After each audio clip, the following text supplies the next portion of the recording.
시청자 여러분 안녕하십니까. TJB 8시 뉴스 시작합니다.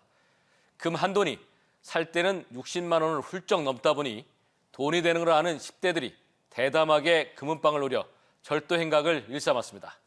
이들은 대전의 한 금은방에서 손님 행세를 하다가 수백만 원 상당의 금목걸이를 훔쳐 달아나다가 경찰에 붙잡혔습니다. 초등학교 동창 3명이 한 조로 둘은 망을 보고 한 명이 금품을 훔친 건데 청주에서도 금반지를 훔쳐 달아났고 또 한 번은 미수에 그쳤습니다. 최근 금값이 급등하면서 이처럼 금은방을 노린 절도 사건이 잇따르고 있어 각별한 주의가 필요합니다. 보도에 김소영 기자입니다. 지난 2일 저녁 대전의 한 금은방. 슬리퍼 차림의 한 남성이 가게로 들어오더니 순금 목걸이를 찾습니다. 가게 주인이 장식장에서 목걸이를 꺼내 보여주려는 찰나 남성은 한 손으로 빠르게 낚아채 그대로 달아납니다. 가게에 들어온 지 60초도 안 돼 벌어진 일입니다. 금목걸이 10돈을 찾는다고 물어보시더라고요. 일반 손님은 그냥 자연스럽게 목걸이까지 걸어줬겠죠. 느낌이 좀 이상하다. 꺼내서 보여주려고 하는, 이렇게 하는 동시에 630만 원 상당의 10돈짜리 금목걸이를 들고 달아난 이 남성의 정체는 세종의 한 고등학교에 다니는 19살 A군. 금은방에서 나온 A군은 이 길을 따라 도망쳤고 신고를 받고 출동한 경찰에 20분 만에 긴급 체포됐습니다. A군은 당일 범행 전에도 맞은편 금은방에서 절도를 시도한 것으로 드러났습니다. 조금 의심스럽더라고요.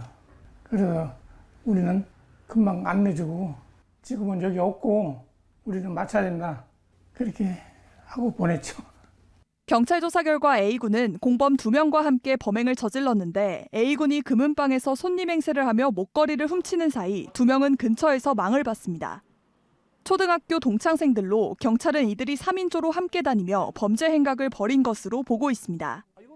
경찰은 이들이 범행 전날에도 충북 청주의 한 금은방에서 금반지를 훔쳐 달아났던 것으로 확인됐다며 A군은 이전에도 다수의 동종범죄를 저질러 소년 보호 처분을 받았다고 밝혔습니다. 목격자가 그 도주로 방향을 알려주어 저희가 수색하던 중 담벼락 옆에 쪼그려 앉아있던 피해자를 발견하였습니다. 경찰은 A군을 절도 혐의로 구속 송치하는 한편 동선 등을 분석해 여죄를 파악하고 달아난 나머지 2명도 쫓고 있습니다. TJB 김소영입니다. 국민의힘 김문수 대선 후보와 당 지도부가 무소속 한덕수 예비 후보와의 단일화 문제를 놓고 서로 맹비난하는 등 자중 질환에 빠지자 민주당이 대선 득표 목표치를 크게 높였습니다. 민주당 이재명 후보 측이 내부적으로 세운 지역별 목표치에 따르면 지난 대선에서 대전은 46.4%, 충남은 44.96%를 득표했지만 이번 대선에서는 각각 55%를 목표치로 정해 10% 더 올라갈 것을 기대하고 있습니다. 민주당은 수도권과 함께 캐스팅보트 충청권에서도 과반 이상의 압승을 기대하며 전국적으로는 53%의 득표도 가능할 것으로 전망하고 있습니다. 대전 대덕구가 주민수건이던 인천공항 직행버스 운행을 오는 15일부터 시작합니다. 직행버스는 신탄진역 인근 대전보훈병원 승강장을 통해 이용할 수 있으며 하루 4회에 걸쳐 왕복 운행하고 100% 예약제로 운영합니다. 하나이글스 야구 보는 맛에 요즘 사는 게 즐겁다고 하시는 지역 팬들이 정말 많습니다. 갖가지 기록을 갈아치우며 무서운 기세로 이제는 선두를 질주하기 시작했습니다. 더구나 어제는 20년 만에 9연승을 거뒀는데 하나의 이런 놀라운 반전에는 벌써 19승을 합작한 리그 최강의 선발진이 있었기에 가능했습니다. 지난 2016년 선발 투수 4명이 15승 이상을 따내며 한국 시리즈 우승까지 이끌었던 당시 두산의 판타스틱 4를 떠올리게 합니다. 김철진 기자입니다. 하나와 삼성의 주중 3연전 마지막 경기, 6회 초 무사 1, 2루 위기에서 하나 선발 문동주가 잇따른 변화구로 상대 헛스윙을 이끌어냅니다. 스윙 스트라이크 아웃! 6이닝 2실점! 대전의 왕자 문동주가 홈팬들 앞에서 퀄리티 스타 피칭을 선보입니다. 문동주는 이날 1, 2회에만 공 52개를 던지며 피안타 5개, 2실점으로 컨디션 난조를 보였지만 동료 투수의 응원 속에 스스로 위기를 풀어내며 결국 6회까지 마운드를 지켜 선발 투수 역할을 다했습니다. 2회 끝나고 와이스 선수가 저한테 한마디 해주더라고요. 더 지금 잘하고 있으니까 정신 좀 잘 잡아가지고 잘하면은 진짜 할 수 있다고. 올 시즌 한화 선발진은 한 단계 성장한 문동주와 최고의 외국인 원투펀치 폰세 와이스, 여기에 중심을 잡아주는 류현진까지 탄탄한 짜임새를 보여주고 있습니다. 특히 8연속 선발승 기록을 세우는 등 역대 KBO 최강 선발진에 도전하고 있습니다.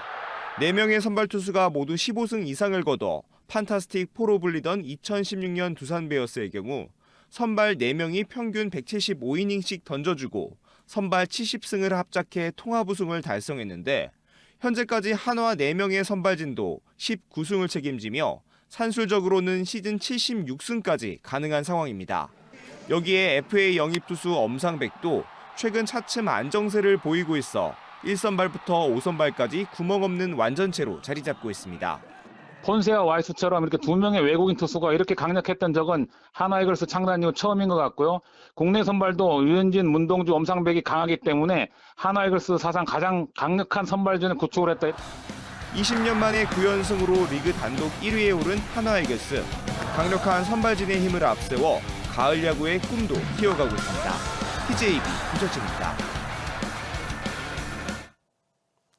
한화 이글스의 1선발 에이스 코디 폰세가 KBO 리그 3, 4월 월간 MVP에 선정됐습니다. KBO는 기자당 투표 총 35표 가운데 25표로 71.4%의 지지를 받고 팬 투표세도 12.5%를 득표한 코디 폰세가 롯데 타자 전민재를 제치고 2025 시즌 첫 번째 월간 MVP에 선정됐다고 밝혔습니다. 코디 폰세는 3, 4월 동안 7경기의 선발 등판에 평균 자책점 1.96, 탈삼진 61개를 기록해 5승을 올렸으며 이번 수상으로 한화 외국인 투수로는 역대 첫 월간 MVP 수상자가 됐습니다. 지난 10월 가로림만에서 놓아준 점박이 물범이 북한의 신의주까지 다녀온 사실이 위성 추적으로 확인됐습니다. 천연 기념물인 점박이 물범의 생존 여정은 서해안 생태계의 건강성과 회복 가능성을 보여주고 있습니다. 김상기 기자입니다. 탈진한 채 구조됐던 어린 점박이 물범 2마리. 지난해 가을 가로림만에서 자연으로 돌아갔습니다. 수컷 보미는 신의주 앞바다까지 북상한 뒤 백령도를 거쳐 가로림만 인근으로 돌아왔다가 다시 신의주 해역으로 이동했습니다. 암컷 양양이는 서쪽 먼 바다 쪽으로 나간 뒤 신호가 끊겼지만 2마리 모두 각자의 무리를 찾아 야생 적응에 성공한 것으로 평가됩니다. 가로림을 벗어나서 서해 넓은 곳으로 각자의 자리를 갖고 한 마리는 북한 쪽으로도 이동을 한 것으로 봐서 가로림에서 방류한 2 개체인 보미와 양양이는 건강하게 서식지를 적응해서 나간 것으로 판단됩니다. 동해에서 구조된 물범을 서해에 방류한 이번 사례는 양쪽 바다의 개체 교류를 확인하면서 유전적 다양성 확보라는 의미도 남겼습니다. 동해에서 구조됐지만 서해 풀어줌으로 인해서 혈통 관리를, 그러니까 혈통을 섞어주는 역할을 함으로 해가지고 이 물범들의 유전적 다양성을 확보할 수 있다고 생각합니다. 가로림만은 수심이 얕고 외부 파도에 보호돼 다양한 해양 생물이 살아가기 적합한 조건을 갖췄습니다. 점박이 물범 구조는 물론 치료, 재활, 방류 등의 기능을 갖춘 점박이 물범 연구센터 건립을 해양수산부에 제안하여 추진할 계획입니다. 국내 최대 해양생물 보호구역이자 점박이 물범이 실제로 머무는 해역으로 통합 생태 관리의 중요성도 커졌습니다. 매년 최상위 포식자인 점박이 물범이 돌아오는 가로림만. 이곳은 서식과 회귀가 이어지는 해양 생태계의 살아있는 현장입니다. TJB 김상기입니다. 증빙 자료를 위조해 출장비를 부풀려 챙긴 혐의로 재판에 넘겨진 전 국민권익위원장의 수행 직원이 벌금형을 선고받았습니다. 대전지법 형사 3단독은 출장을 가지 않았거나 숙박하지 않았는데도 영수증을 발급받아 출장비를 청구하는 방식으로 107차례에 걸쳐 출장비 1,024만 원을 부당하게 받은 권익위 5급 사무관 A씨에게 벌금 1,000만 원을 선고했습니다. A씨는 전현희 전 권익위원장에 대한 감사원의 표적 감사에 따라 자신에 대한 별건 감사가 이뤄지는 등 절차적인 문제가 있다고 주장했지만 재판부는 이를 받아들이지 않았습니다. 최근 10년간 대학생의 수도권 쏠림이 이어지면서 충청권 대학들의 학생 수 감소가 커지고 있습니다. 민주당 김문수 의원에 따르면 4년제 대학의 경우 대전은 2014년 11만 3,500여 명에서 지난해 말 10만 2,500명으로 11,000여 명 감소했습니다. 특히 충남은 2014년 17만 8천여 명에서 지난해 13만 8,700여 명으로 무려 4만 명 가까이 줄었습니다. 반면 수도권 대학들은 큰 변화가 없었는데 김 의원은 정부가 첨단 학과를 수도권에 집중 육성하면서 지역 대학들이 무너지고 있다며 지원 확대를 요구했습니다. 오늘은 부모님의 은혜에 감사를 전하는 어버이날입니다. 하지만 빠르게 변하는 세상 속에 그 의미가 점점 흐려지고 있다는 목소리가 적지 않은데요.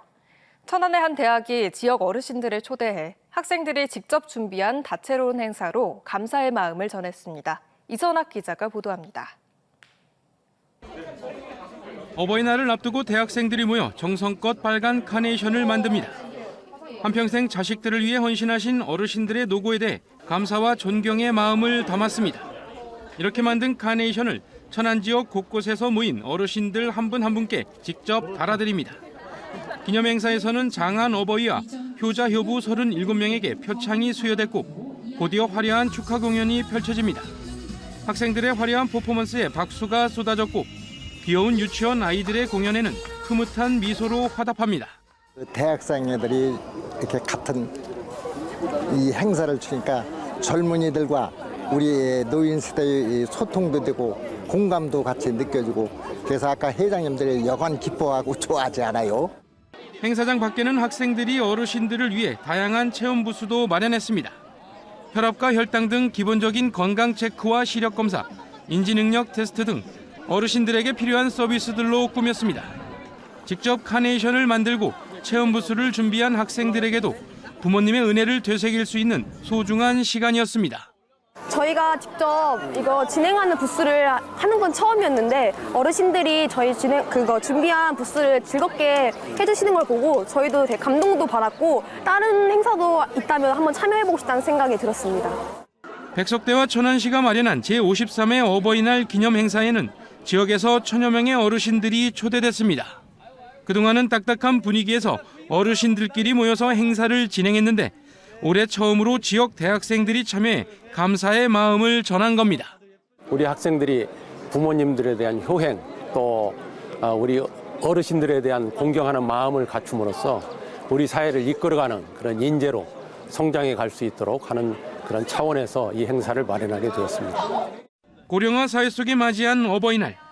각박함 속에서도 어버이를 공경하고 감사의 마음을 표하려는 노력이 이어지고 있습니다. TJB 이선학입니다.